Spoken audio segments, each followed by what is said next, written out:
नमस्कार my dear students. आज की क्लास में आपका स्वागत है और आप पढ़ रहे हैं 12th केमिस्ट्री चैप्टर नंबर 10, जिसमें चैप्टर का नाम है जैव अणु। क्या है? जैव अणु।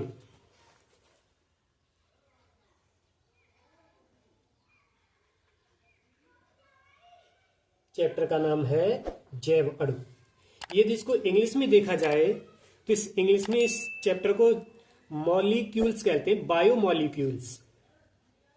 BIO bio molecules, MOLECULES biomolecules, जैव अणु।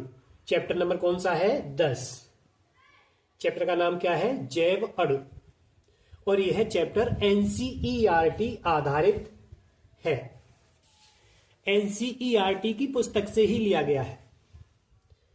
NCERT का कोर्स है ये।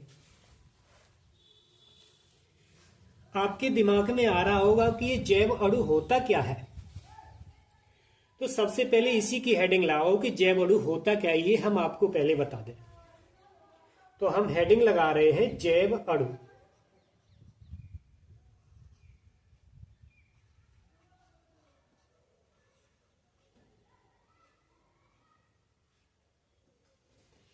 तो जैव अणु के बारे में लिखिए, उसके बाद समझिए।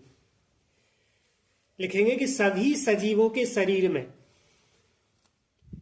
क्या लिखें कि सभी सजीवों के शरीर में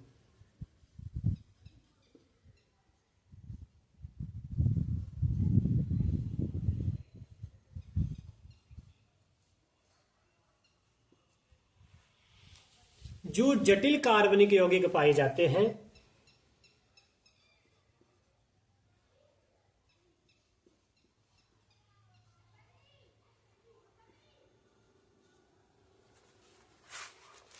जटिल कार्बनिक यौगिक पाए जाते हैं,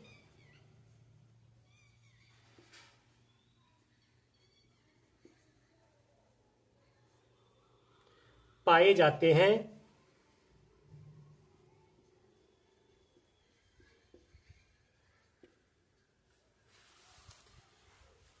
तथा वे जीवन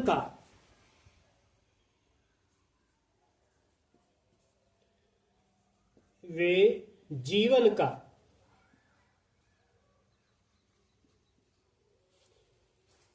मूल आधार होते हैं। मूल आधार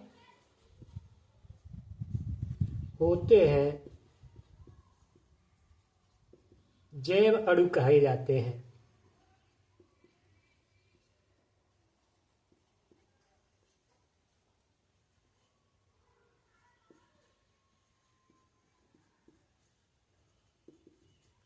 कुछ समझ में आया होगा। कहा गया है कि सभी सजीवों में, किनमें? सजीवों में। संसार की सभी वस्तुओं को दो वर्गों में बांटा गया है। पहला वर्ग है सजीव वस्तुएं, दूसरा वर्ग है निर्जीव वस्तुएं। तो सजीव वस्तुओं को आप जानते होंगे, निर्जीव वस्तुओं को भी जानते होंगे। तो कहा गया है कि सभी सजीवों में, सजीवों के शरीर में जो जटिल कार्बनिक यौगिक होते हैं, जटिल कार्बनिक यौगिक पाए जाते हैं। क्या? जटिल कार्बनिक यौगिकों को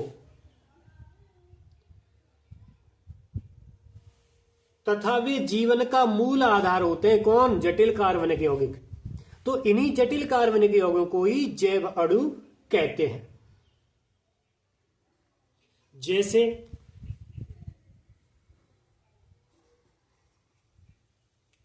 पोषक तत्व,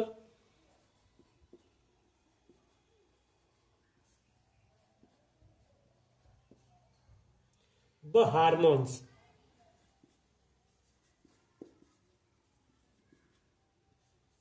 उन जटिल कार्बनिक यौगिकों में कौन कौन है? पोषक तत्व हैं और हार्मोन्स हैं। अब कहिए कि पोषक तत्व क्या होते हैं? तो चलिए पोषक तत्व भी हेडिंग लगाइए।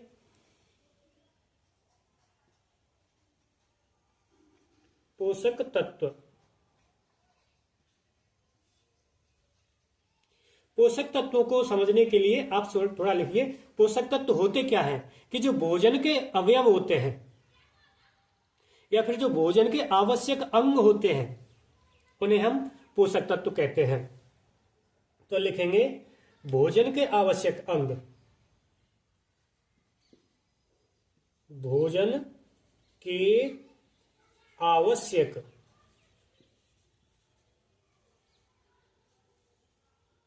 अंगों को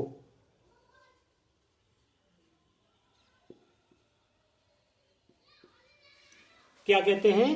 पोषक तत्व कहते हैं। ठीक है, अंग तक रहने दीजिएगा इस तरीके से। पोषक तत्व क्या होते हैं? भोजन के आवश्यक अंग। अब आप कहेंगे कि भोजन के आवश्यक अंग क्या क्या होते हैं? तो हाँ जी, इन्हें जानने के लिए भी एक शब्द लिखेंगे। भोजन के आवश्यक अंग क्या क्या होते हैं? एक शब्द लिखें,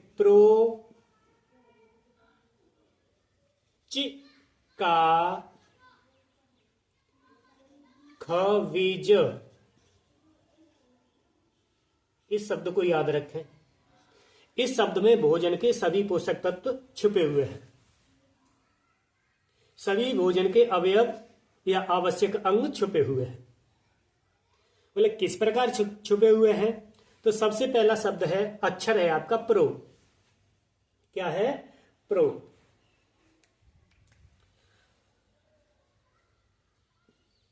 प्रो से होता है प्रोटीन। क्या होता है? प्रोटीन। दूसरा क्या है? ची का मतलब है चिकनाई।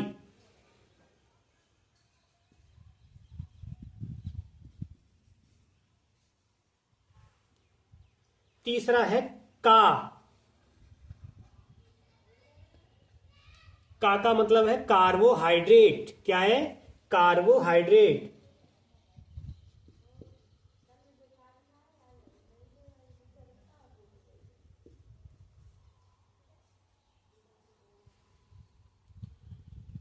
इसके बाद है खनिज। ख का अर्थ है, ख का संबंध है खनिज से।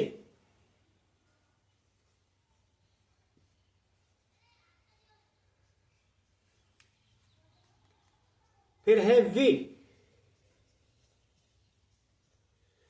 का मतलब है विटामिन से।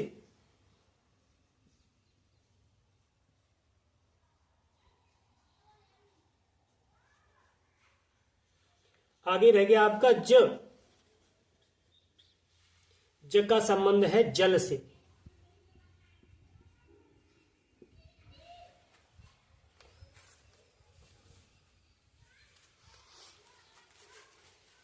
ज क्या है? जल। तो हम कह सकते हैं कि भोजन के आवश्यक अंग क्या क्या है? एक प्रोटीन होता है, एक चिकनाई। चिकनाई को बसा कहते हैं। क्या होता है ये? बसा। जो भी चिकनाई होती है वो बसा होती है। एक प्रोटीन होता है, एक बसा होता है, एक कार्बोहाइड्रेट होता है, एक खनिज होता है, एक विटामिन होता है और जल होता है। ये सब क्या है? भोजन के आवश्यक अंग हैं। और इन्हीं सभी अंगों को, इन्हीं सभी अवयवों को हम क्या कहते हैं? जैव अणु। क्या कहते हैं? जैव अणु। तो इस चैप्टर में हमें इन्हीं सभी भोजन के अंगों के बारे में जानकारी लेनी है।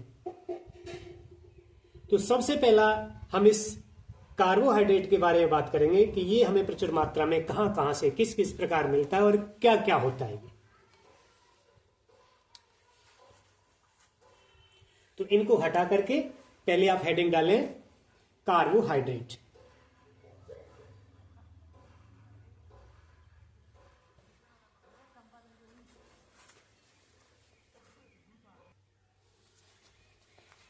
तो इनमें हम सबसे पहले लिखते हैं नंबर 1 पर कार्बोहाइड्रेट को।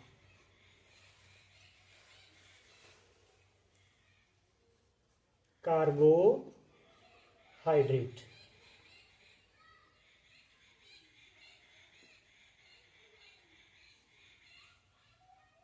इंग्लिश में लिखेंगे, इंग्लिश में भी इसको यही लिखते हैं कार्बोहाइड्रेट।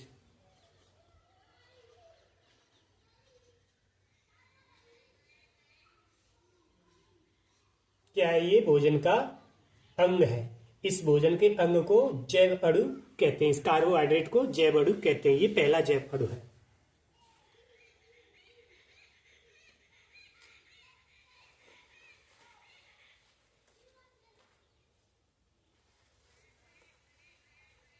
ये कार्बोहाइड्रेट क्या होते हैं, इनके बारे में भी आपके दिमाग में कुछ विचार आ रहा होगा, तो इन्हें भी लिखेंगे। ये कौन है? ये कार्बोहाइड्रेट, कार्बन, हाइड्रोजन व ऑक्सीजन युक्त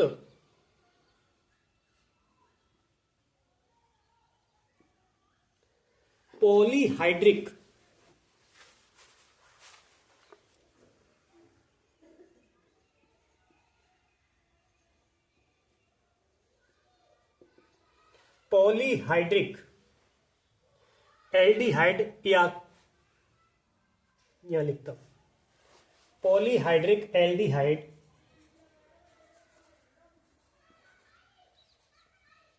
या पॉलीहाइड्रिक कीटोन होते हैं।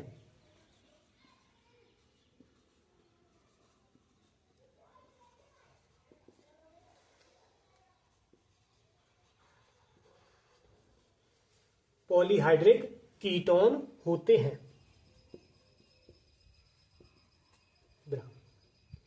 आपको पता चला कि कार्बोहाइड्रेट क्या होते हैं कि आप पिछली क्लास में, पिछले चैप्टर्स में पढ़ चुके हैं इसके बारे में, पॉलीहाइड्रिक एल्डिहाइड के बारे में और कीटोन के बारे में। कार्बोहाइड्रेट क्या होते हैं? या तो एल्डिहाइड होगा या फिर कीटोन होगा। इनका सरलतम सूत्र, इनका किनका? कार्बोहाइड्रेट का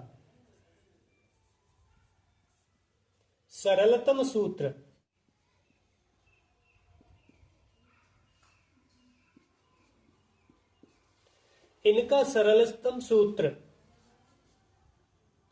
CH2O होता है। और इनका सामान्य सूत्र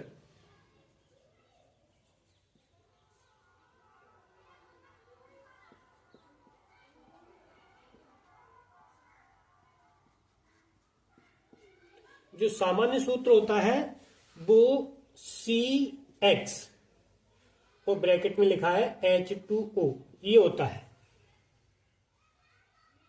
और इसके जो स्रोत होते हैं,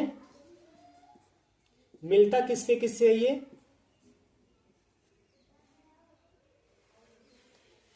पहले तो दूध से मिलता है। दूध में कार्बोहाइड्रेट पाया जाता है। गन्ने में पाया जाता है, चुकंदर में पाया जाता है,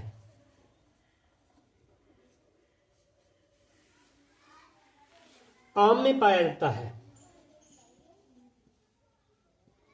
केले में पाया जाता है, अंगूर में पाया जाता है, अंगूर में, लंगूर में नहीं, आलू में पाया जाता है, गाजर में पाया जाता है, चावल में, जौ में, शक्कर में,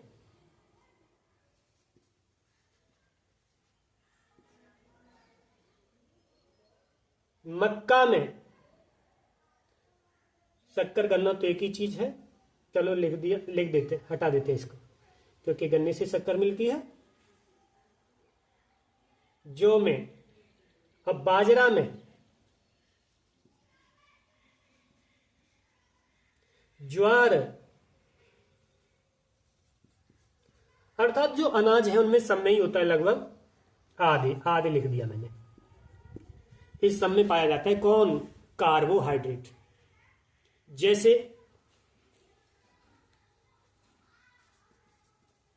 ग्लूकोज होता है,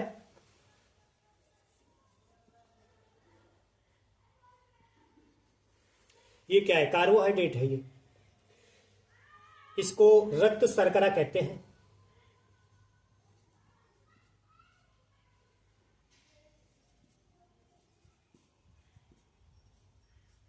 इसका सूत्र होता है C6H12O6,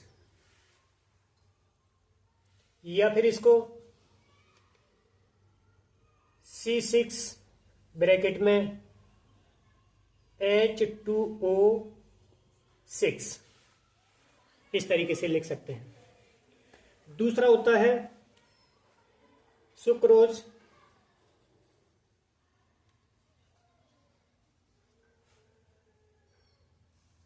इसको आप शक्कर कहते हैं,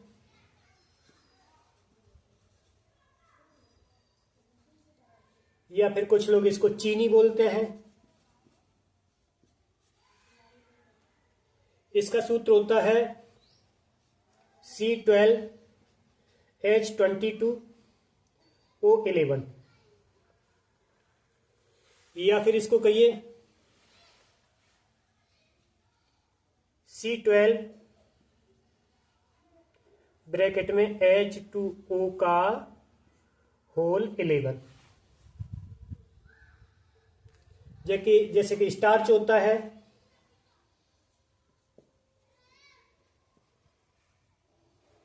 जिसको मंड कहते हैं,